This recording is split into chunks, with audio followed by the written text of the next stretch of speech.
1954 সালের 26শে November central intelligence agency director Allen Dulles তার বিশেষ সহকারী রিচার্ড বিসেলকে একটি অত্যন্ত গোপন প্রোগ্রামের নেতৃত্ব দেওয়ার দায়িত্ব নেন, যার কোড নেম ছিল অ্যাকুয়াটন। কোড নেম হিসেবে অ্যাকুয়াটন বেশ কুল, বেশ সুন্দর।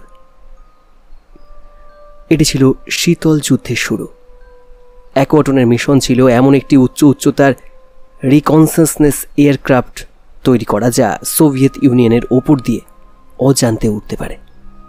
এই প্লেনকে অন্য যে কোনো প্লেনের চেয়ে উঁচুতে উঠতে হবে এবং টিমকে এটি সম্পূর্ণ গোপনীয়তায় তৈরি করতে হবে। সেই এয়ারক্রাফটটি হয়ে ওঠে U-2। এটি অন্য যে কোনো এয়ারক্রাফটের চেয়ে উঁচুতে উঠতে পারত। একবার তৈরি হয়ে গেলে টিমকে এমন একটি জায়গা খুঁজতে হয় যেখানে তারা এয়ারক্রাফটটি পরীক্ষা করতে পারবে না ধরা পড়ে।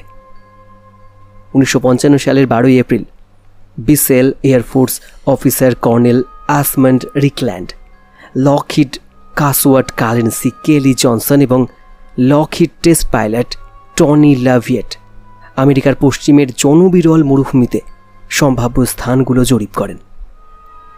তারা নেভাডার একটি লবণাক্ত সমতল ভূমির কাছে একটি স্থানে মনোনিবেশ করেন যাকে গ্রুম লেক বলা হয়, যা মানচিত্রে এরিয়া 51 নামে পরিচিত। কিন্তু U-2 এরিয়া 51-এর ভেতরে লুকানো শীর্ষ গোপন এয়ারক্রাফট নয় যা মানুষের কল্পনাকে মুগ্ধ করেছে। এই শীর্ষ গোপন সরকারি ঘাঁটি বছরের পর বছর ধরে বহির্জাগতিক ঘটনার তত্ত্বে জর্জরিত। একটি তত্ত্ব এমনও দাবি করে যে এই ঘাঁটিটি হয়তো একটি শীর্ষ গোপন ক্র্যাশ সাইটে নির্মিত হয়েছিল এবং মার্কিন যুক্তরাষ্ট্র এই স্পেসশিপগুলো বিশ্লেষণ করে এলিয়ান প্রযুক্তি রিভার্স ইঞ্জিনিয়ারিং করেছে। এই তত্ত্বের সবচেয়ে বিখ্যাত প্রবক্তা হলেন একজন ব্যক্তি যিনি দাবি করেছিলেন যে তার কাজ ছিল ঠিক এটাই করা। যদি আমরা এয়ারক্রাফট রিভার্স ইঞ্জিনিয়ারিং করতাম তাহলে প্লেনগুলো এখন আরও উন্নত হতো, বিশেষ করে শীতল যুদ্ধ বা শীত যুদ্ধ বা কোল্ড ওয়ারের সময়। তারা তাদের প্রযুক্তিগত শ্রেষ্ঠত্ব দেখাতে চাইত। কেন তারা এটা বের করে প্যারেড করছে না? কখনো কখনো মনে হয় যে আধিপত্যের লড়াইয়ের গোপনীয়তার আড়ালের ওপরের হাত থাকা সাহায্য করে। সেরা আঘাত হলো যেটা তারা দেখতে পায় না। 1989 সালের 12 মে ক্লাস রিপোর্টার জর্জ ন্যাপ একজন ব্যক্তির সাক্ষাৎকার নেন যিনি তার মুখ ক্যামেরা থেকে লুকিয়ে রেখেছিলেন এবং স্ক্রিনে শুধু ডেনিস নামে পরিচিত ছিলেন। ডেনিস প্রকাশ করেন যে তিনি S-4 নামে এরিয়া 51-এর কাছে একটি আউটপোস্ট সুবিধায় সংক্ষিপ্তভাবে কাজ করছিলেন। ন্যাপ তাকে জিজ্ঞাসা করেন সেখানে ঠিক কী ঘটছে। ডেনিস সরলভাবে উত্তর দেন, আসলে সেখানে 9টি ফ্লাইং সসার, ফ্লাইং ডিস্ক আছে যেগুলো বহির্জাগতিক উৎসের এবং সেগুলো পরীক্ষা ও বিশ্লেষণ করা হচ্ছে। এখন ন্যাপ জিজ্ঞাসা করেন যে এই রহস্যময় এয়ারক্রাফটগুলো আমাদের নিজস্ব সরকার তৈরি করেছে কিনা। ডেনিস বলেন এটা সম্পূর্ণ অসম্ভব। প্রোপালশন সিস্টেমটি হলো gravity propulsion system. Power source হলো একটি অ্যান্টিম্যাটার রিঅ্যাক্টর। এই প্রযুক্তি মোটেও বিদ্যমান নয়।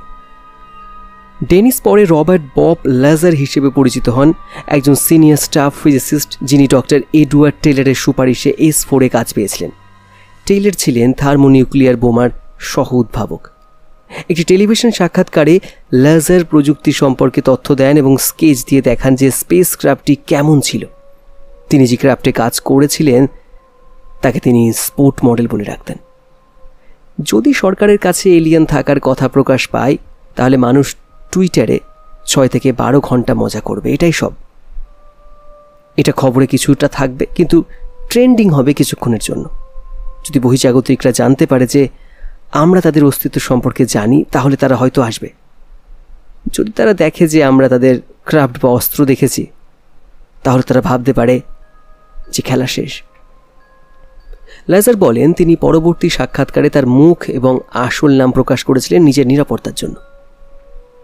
তিনি বলেন আমাকে গুপ্তচর বৃত্তির অভিযোগে হুমকি দেওয়া হয়েছে, আমার এবং আমার স্ত্রীর জীবনের হুমকি দেওয়া হয়েছে।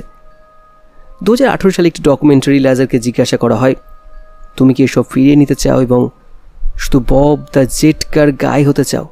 তিনি উত্তর দেন এটা বলা কঠিন। এখন আমার জীবনের এই পর্যায়ে আমি হয়তো কিছুটা বলতাম না।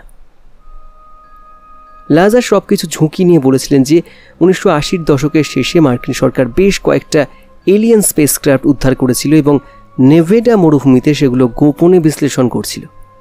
ধরো তুমি নাসায় কাজ করছো, তুমি দুপুরের খাবার খাচ্ছ, সাদা শার্ট, হর্ন রিমান চশমা পরে ঘুরছো, তুমি তোমার ঘড়িতে একটা ঝলক দেখলে, একটা দরজা সামান্য খোলা, সেখান থেকে আলো আসছে, তুমি খুললে এবং স্পেসক্রাফট দেখলে এবং একটা ছোট্ট এলিয়েন। কি ভাববে তুমি? 2013 সালের আরও পূর্ণাঙ্গভাবে ডিক্লাসিফাইড একটি সিআই রিপোর্ট বলা হয়েছে যে U2 প্রোগ্রাম এরিয়া 51-এর আশেপাশে বেশ কিছু ইউএফওর দৃষ্টিপাতের জন্য দায়ী ছিল। U2 টেস্ট ফ্লাইট শুরু হওয়ার সময় ইউএফও দৃষ্টিপাতের সংখ্যা উল্লেখযোগ্যভাবে বৃদ্ধি পায়। সিআই এটাকে অপ্রত্যাশিত পার্শ্ব প্রতিক্রিয়া বলে অভিহিত করে। লাজার দাবি করেন তিনি শুধু এলিয়ান স্পেসক্রাফটই দেখেননি, ক্রুদেরও দেখেছেন। 1989 সালের মার্চে S4 এর একটি হলওয়েতে হাঁটার সময় লাজার একটি 9x9 ইঞ্চি জানলা দিয়ে তাকান এবং একটি ছোট ধূসর এলিয়ান দেখেন বলে দাবি করেন। তিনি বলেন, এলিয়ানদের বাচ্চা বলা হতো। যদি তারা এতটাই শীর্ষ গোপন কিছুতে কাজ করছে যে তারা গল্পটাকে একটু ঝাপসা করতে চায়, তারা চায় না মানুষ অন্য কিছু নিয়ে ভাবুক, তাই তারা একটা নকল এলিয়ান রাখে, কাউকে দেখতে দেয় এবং সবাই এলিয়ান নিয়ে কথা বলতে শুরু করে। এদিকে তারা অন্য কিছুতে কাজ করছে। লাজার বর্ণনা করেন একটি হ্যান্ড স্ক্যানার যা উন্নত প্রযুক্তি ব্যবহার করে S4 এর প্রবেশাধিকার দিত। 2018 সালের ডকুমেন্টারি তিনি F117 প্রোগ্রামে ব্যবহৃত এমন একটি ডিভাইসের ছবি দেখান। তিনি নিশ্চিত করেন যে এটি 80-র দশকে তিনি ব্যবহার করেছিলেন। লাজার বলেন, এই ফ্লাইং সসারগুলোকে চালিত করছিল এলিমেন্ট 115। তিনি বলেন এটি নিজস্ব মাধ্যাকর্ষণ তৈরি করতে পারে। 80-র দশকে এলিমেন্ট 115 পিরিয়ডিক টেবিলে ছিল না, কিন্তু 2000-এর দশকের শুরুতে রাশিয়ান বিজ্ঞানীরা এটি তৈরি করেন এবং 2013 সালে সুইডিশ রসায়নবিদরা এটি পুনরায় তৈরি করেন। এখন মস্কোভিয়াম নামে পরিচিত। এটি অত্যন্ত ভারী এবং অস্থির, মাত্র 1 সেকেন্ডের জন্য তৈরি করা যায়। এলিয়েন বাদ দিলেও আমরা এখানে একটি নতুন উপাদানের আবিষ্কার দেখতে পাই যা বেশ চমৎকার। এটি এলিয়েনের কথোপকথনের জন্য ক্ষতি করে না। 1955 সালের এপ্রিলে বাছাই করা এরিয়া 51 2013 সালের অগস্ট পর্যন্ত আনুষ্ঠানিকভাবে অস্তিত্ব স্বীকার করেনি। কিন্তু চেইন লিঙ্ক বেড়া এবং ট্রেসপাসিংয়ের বিরুদ্ধে সতর্কতা সাইন ছাড়াই গোপন ঘাঁটি, অতি প্রাকৃত গল্প এবং ষড়যন্ত্র তত্ত্বের জন্য উর্বর ভূমি। লাজারের পরামর্শ হলো, শুধু মনোযোগ দাও। হয়তো একদিন এরিয়া 51-এর গবেষণা, এলিয়ান হোক বা অন্য কিছু, জনসাধারণের জন্য ডিক্লাসিফাইড হবে। ততক্ষণ পর্যন্ত এরিয়া 51-এ এলিয়ান বা তাদের স্পেসক্রাফট আছে কিনা তা অমীমাংসিত রয়ে গেছে। এটি মূলত একটি কেস যা এরিয়া 51 কি থাকতে পারে তা নিয়ে দৃষ্টিভঙ্গি দেয়। আরও অনেক কেস আছে।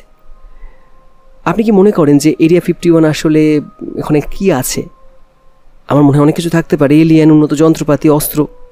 আমি ভাবতে চাই এটি বিশ্বের সব রহস্য ধরে রাখে। রসওয়েল, বিগফুট, অজানাকে এভাবেই জানতে থাকুন। যন্ত্রমন্ত্র অডিও পডকাস্টের এই পর্ব এখানে শেষ করছি। নতুন পর্ব নিয়ে ফিরব। ভালো থাকবেন। অজানাকে এভাবেই জানুন। আর আগের চ্যানেলটি নেই, ডিলিট হয়ে গেছে, আপনারা অনেকেই জানেন আমার একটা ভুলের জন্য। এবং ডিলিট হওয়ার পর প্রায় 2 লক্ষ সাবস্ক্রাইবার থেকে আমি শূন্যে চলে এসেছিলাম।